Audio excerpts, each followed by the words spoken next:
So this morning, if you have your Bibles with you, I'd encourage you to open up to Joshua chapter 10. We're going to be hanging out in Joshua chapter 10, verses 6 through 15 kind of area. And this morning, we're actually going to be finishing up our series called Be Still.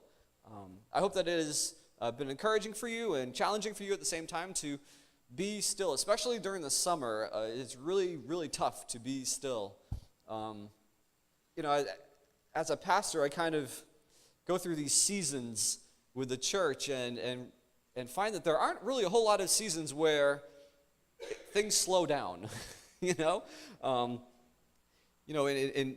September you kind of ramp up and get ready for, start to doing all of your fall activities, and then before you know it, you're into Christmas season, and then when Christmas is over, you maybe want to try to take a few weeks to kind of slow down, but then before you know it, you're into Easter, and then you're ramping up for all your spring stuff, and then before you know it, that's ending, and you're into the summer and busyness and VBS maybe, and family vacations and stuff, and so it just seems like it's really tough to slow down and to kind of be still, especially in the life of the church.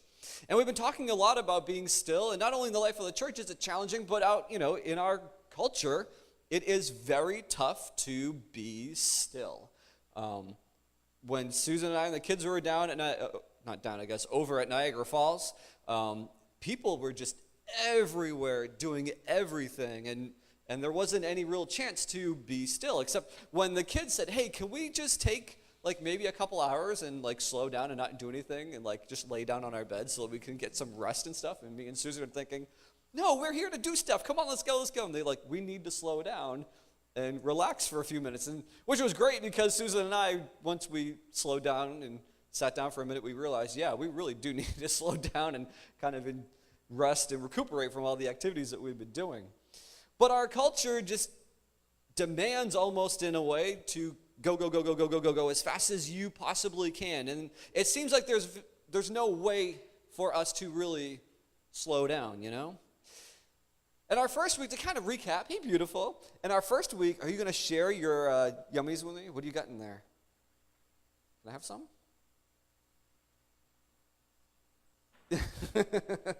That's okay. I'm going to have lunch later, hopefully. Super cute.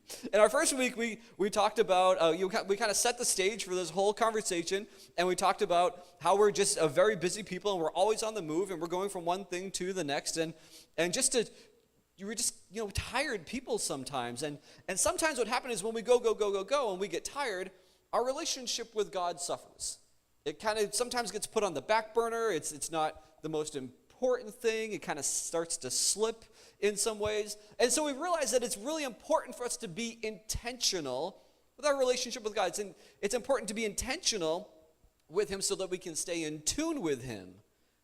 Right? Because if we're not intentional with our relationship with God, then it's going to suffer. It's like if you have a friend, and like my friend Joe, who I talked about a while back, and we were really good friends. We kind of still are, but we were good friends when we were in New York, ministering together in neighboring towns, and I moved, and then he moved, and we haven't really kept in contact, and so our relationship has kind of, dwindled down and suffered. It's, been kind of put on the back burner to a degree.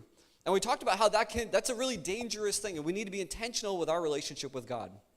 And the next week, we looked at Jesus and how incredibly busy he was. Jesus was, super, super busy. Almost from the beginning of his ministry to the end, he was always doing something and moving and going and going. He was challenging and talking to people who were in the temple and teaching and then healing people and casting out demons and doing all of these kind of amazing things that people at that time had never seen before, and they were shocked and completely blown away. And so Jesus, he's doing all these things, and people are getting word of what he's doing, and so they think, well, I'm just going to bring this person to him and that person to him, and my friend and my cousin, my neighbor, and everybody else who I know who needs healing or needs a word from Jesus or something like that, And so what happens is Jesus gets busier and busier and busier. And so we found in our conversation there that Jesus was super busy all the way through the night, and we realized that, he was probably really tired and needed to sleep. And if it were any one of us, we would have slept in. Well, if it was me, I would have slept in. I mean, I like my sleep, I would have slept in, slept late, but that's not what Jesus did. Jesus was intentional, and he got up very early in the morning, not to do more work, not to do more things, but to take time to pray. And not to pray around a whole group of people, but he took time, went away to a secluded place to pray. And that for us is challenging, to make that effort, not just to, hopefully try to find a place during our day in which we're communicating with God and praying, but to physically remove ourselves from the current situation that we're in, the rhythm of our lives, to remove ourselves to pray, to be intentional to pray to God.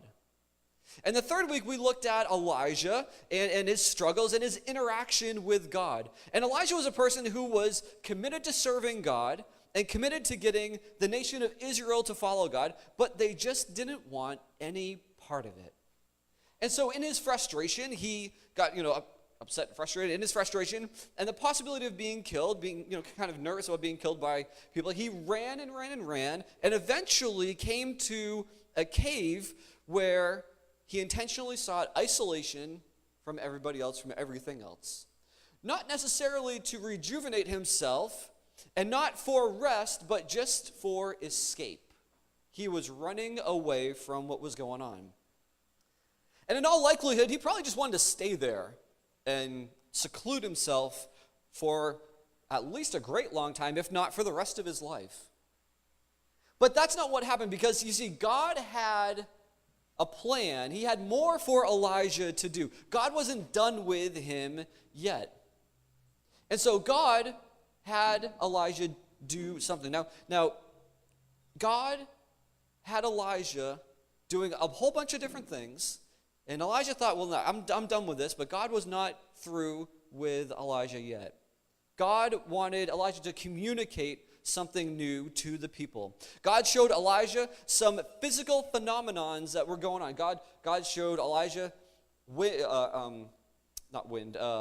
fire and earthquake, and wind. He showed Elijah all these great grand things that Elijah would assume that God was in those things.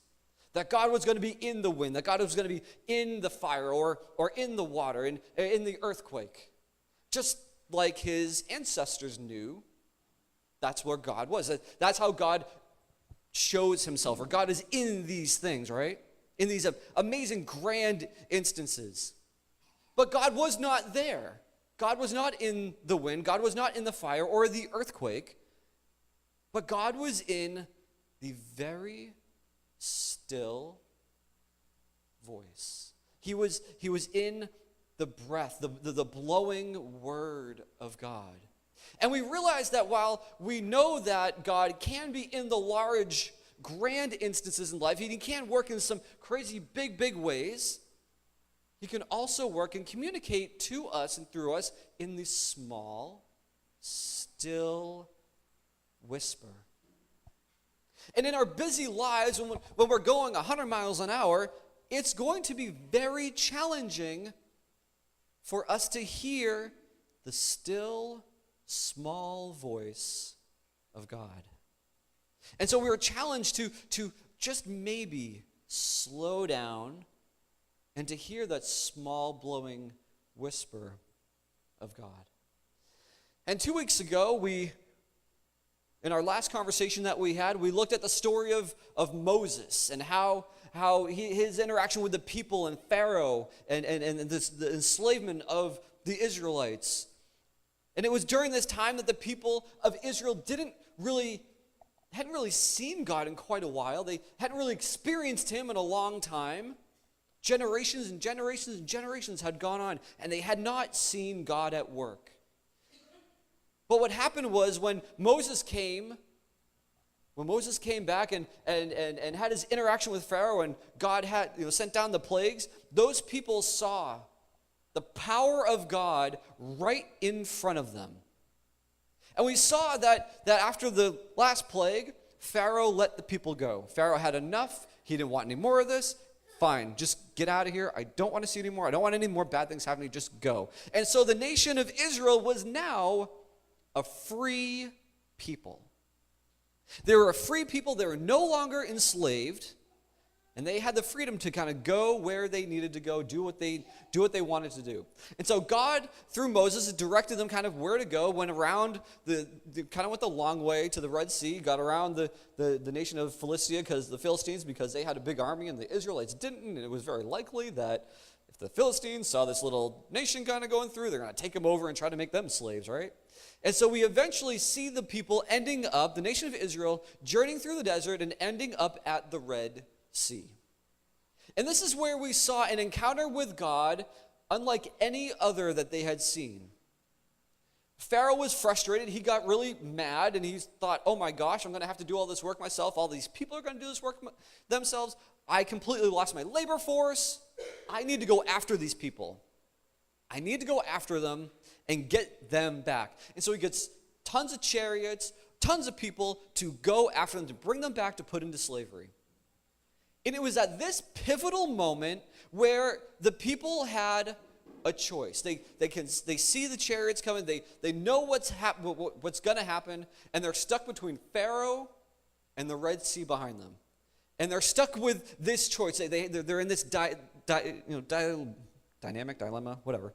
They're in this kind of situation where they have a choice to make. They can either give in to fear, or they could trust that God would take care of them. Because you see, God had already kind of taken care of them through these plagues and giving them, kind of providing for them on the journey up to this point. But they saw this massive army coming after them. And they were stuck with this choice to give in to fear, to kind of spread out, start running in all different directions, getting really frustrated, angry, or trust that God would take care of them. Well, we know what happens. We see the story. We know that they chose fear.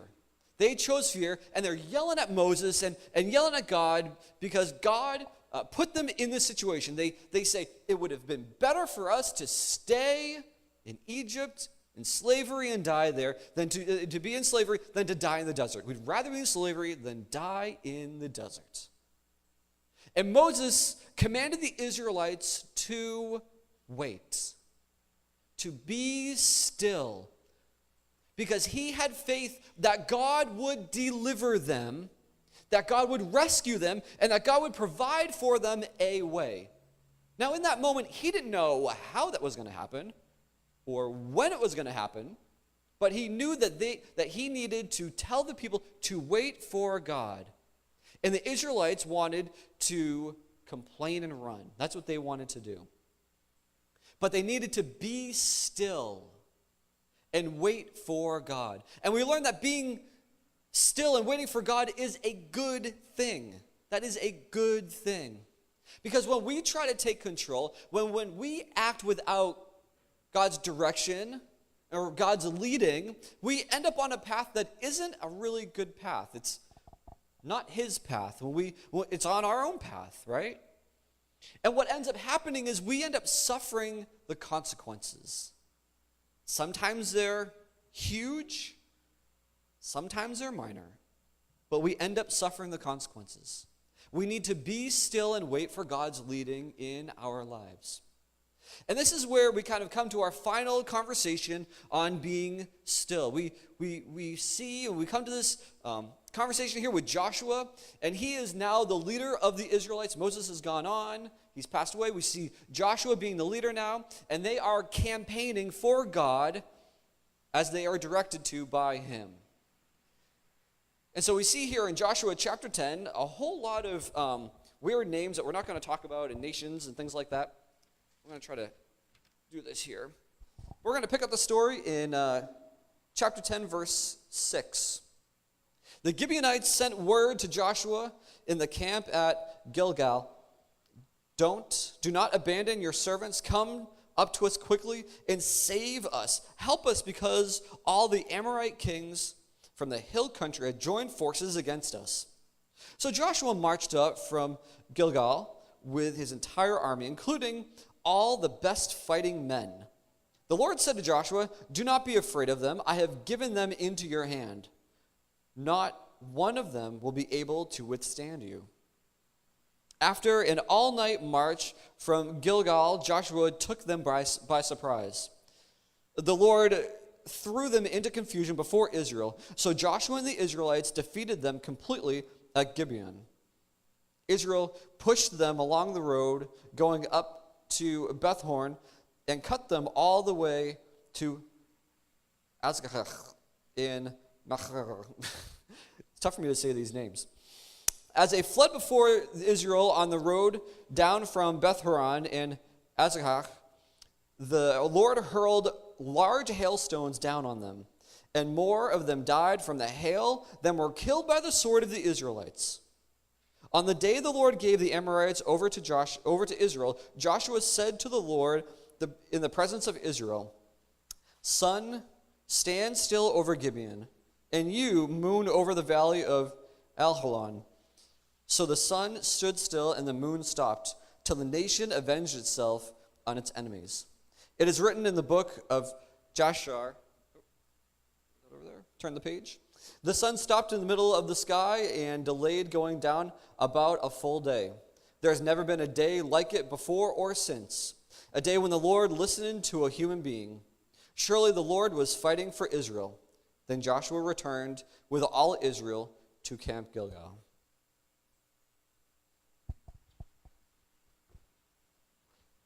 You know, it's in this kind of amazing story here that we find Joshua and the nation of Israel on its way up to help the nation of Gibeon, who was under attack. They kind of fallen under attack. And we find here this nation of Israel is vastly different than the nation of Israel that had been that came out of Egypt, that had gone to the Red Sea. They're a much different nation. Okay? This nation of Israelites, they had an army, they were growing in number, and most importantly, they had faith in God. Their faith in God was so much greater than it was when they were in Egypt. And we find here that the Lord said to Joshua, "Do not be afraid of them. I have given them into your hands. Not one of them will be able to withstand you." This nation, Joshua fights the army, and God fights even harder for it. You know, he kind of comes and throws these hailstones down, and there's more that were killed with hailstones than with the sword. For it was on that day that Joshua prayed to God that the sun would stand still and God would provide, and God provided for it to happen. For Joshua was working and existing and moving in God's time. He was moving and living and breathing and existing in God's time. He was in God's time. How many of you have seen the movie Castaway? Happened in, I think it was like 2000, 2001, something like that when it first came out. It's a Tom Hanks movie. I really, really like this movie. It's kind of one of my favorites. I first saw it when I was in college, which was a while back. I think I saw it in college in Wally Theater, Walston Theater, which does not exist anymore, and now it's a big parking lot. The reason why it's a parking lot is because it was just like falling apart, and it was just gross, and there was stuff everywhere. And we got into the movie theater for like $2. It was like $1 on Mondays and $2 on Tuesday nights, and we could see a movie. And you know, they put it up on some screen, and it was kind of grocery set, but you know, you got to see a movie for pretty cheap. And so I remember watching Castaway and seeing this interaction that Tom Hanks has with his girlfriend, soon to be fiance, but his girlfriend at the time, her name is Kelly. And they had this interaction, they had this kind of weird relationship, and Tom Hanks, in this movie, he is a man that works for FedEx. And you probably know what FedEx is, or that company, or just like UPS and the Postal Service that don't always deliver your packages on time, or your actual packages. They do the best that they can, but sometimes things don't happen on time. And so for Tom Hanks' character in this movie, time was super important to him. Time was critical. I mean, he lived and breathed and existed by his watch. I mean, it was so important for him to be on time, and things were running on time, and work was on time all the time. And so what happens is we have this exchange kind of early on in the movie. We see Tom Hanks and his girlfriend Kelly, they're sitting in the car and they're exchanging gifts because he has no other time but to do it but then, because he only has 10 minutes before he's going to get on a plane that has a whole bunch of cargo to go somewhere and deliver it. And so they have to do this gift exchange in the car. And so he gives her these like hand towels and like a journal and, stuff like that a guy would give to his girlfriend that doesn't, understand what's kind of special or important or whatever. Stuff that I would probably give my wife. And so she gives to him this watch. She gives to him this watch. It's a family heirloom that had been in her family for generations and generations. And her apparently her great-grandfather had it on one of the ships, kind of way back in the day. He was a sailor, and so she gave it to him. And so he sat there and put it on Kelly time, on Memphis time, where she lived. So he put it on what is called Kelly time. And in thinking kind of waiting for God, and I started to wonder about that. I started to kind of think about Kelly time and God's timing. And I started to think to myself, maybe instead of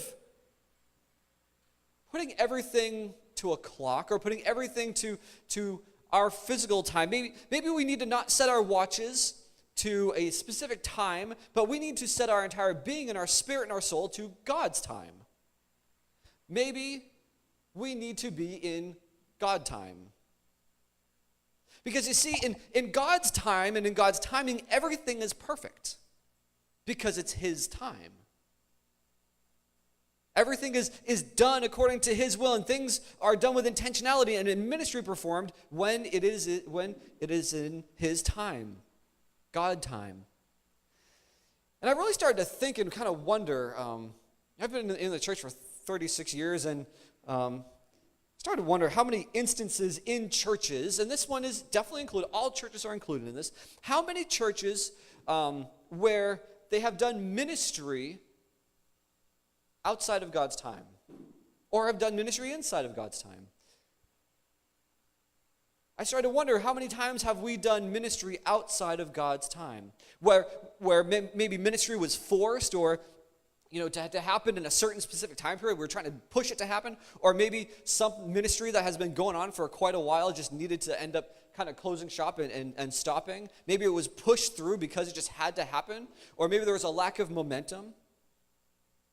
I started to think, maybe when ministry fails, when a church movement is not successful, it could be due to a number of factors. And I think you're kind of probably understand what these factors are, because as humans, we like to put blame. We like to assign blame or find the reason why things are not working out. And some of the reasons why ministry might not work out is because we look to the leadership and say, well, the leadership, we ask the question, did they have the right vision? Did they have the right vision? Maybe that's why this ministry didn't work out, or that ministry didn't work out. Maybe because the leadership didn't have the right vision. And then sometimes we start looking at the people who are involved in that particular ministry. Did they do the right ministry? Maybe their ministry should have been shifted or augmented or kind of changed in some way, shape, or form. Maybe their ministry wasn't the right ministry. Maybe they didn't do it right. And then we look at the people who the church was trying to minister to and say, oh, well, those individuals didn't like us, so that's why that ministry failed, or they just weren't ready, or whatever the case may be like that. They just weren't ready to do it. And then sometimes we look at the congregation and say, oh, well, they just didn't support it. That's why that particular ministry failed. They just didn't want it. And I've heard all of these reasons, I guess, or questions, not just here, but in every church that I've been a part of, in every leadership group that I've been a part of, when we try to look at why ministry didn't work out, or one particular area of ministry didn't work out, all of these come up. But I have yet to hear the question, did we do this in God's time? Were we in God's timing? To just ask the question, were we in God's time? Because you see, I believe it is critical for us to be in God's time. God is a God of action, right? God is definitely a God of action. He's not a God who wants us to sit on the sideline. He is not a God who wants us to sit on the sideline forever, to not do anything. God is a God of action, and there is action in so many instances in the Bible. We believe that the love that God has for us and that we have for him, it must be expressed. It must be shared with other people. Right? That's scriptural. We know that God wants us to move. Jesus' last command to his disciples was twofold in Luke 24, 45 through 40, and in Acts 1 through 4. I'd encourage you to read that later on this afternoon. To wait for the gift of the Father, to wait in Jerusalem. Jesus was a man on a mission. He was all about movement. He was about the movement of God in the hearts and the minds of everyone. But he was a man who knew that it was super critical to do things in God's time, to wait for God's time. For it is in God's time that we can truly be in alignment with his will for our lives and for this church. As your pastor, I'm calling each and every one of you to wait. Now, I know that our numbers are a little small. I know that our budget isn't as big as it used to be. And I realize that there doesn't seem to be a whole lot of things going on in terms of like ministries and programs and stuff like that. But I do know that if we just did ministry just to do it, and I know that if we just had programs just so that we can say that we have them, we will fail. We will fail. For I truly believe that the movement cannot and should not happen without waiting for God to give direction. We must be moving, breathing, and living and existing in God's time. We need to be waiting for God to tell and to show us where the movement needs to happen. And that is why waiting and being still is so important. I'm a person who would rather move instead of sit around and kind of wait and wait. That's my personality type is not one to sit and wait, to be still. So this is challenging for me as well. Okay? Don't think that this is just an easy thing for me, an easy exercise. This is tough for me too. But I believe with all my heart that if we wait for God, if we wait for his time and seek his direction, then he will show us where to go. He will direct us where we need to be. If we wait for God to be still and to wait for his time, we will be where he wants us to be. And that is better than any other place. Better than any other place else. Would you pray with me? Father God, we thank you so much for your love for us. We thank you so much for your word. And God, as we wrap up this conversation, this greater conversation on being still, God, I pray that we would recognize that it is important to be still and to wait. To wait for your timing. And God, I pray that we as individuals and as a church body would live and breathe and exist in God's time. And that, God, we would be receptive to your Spirit when it is leading us to move. And God, we would be receptive to your Spirit when it's leading us to wait. God, we know this is challenging. We know that this might be uncomfortable, God. God, I thank you so much that you are always there with us, every single step of the way. And I pray that you would make our path straight and that you would show us where you want us to go. For we pray these things in Jesus' holy and precious name. Amen.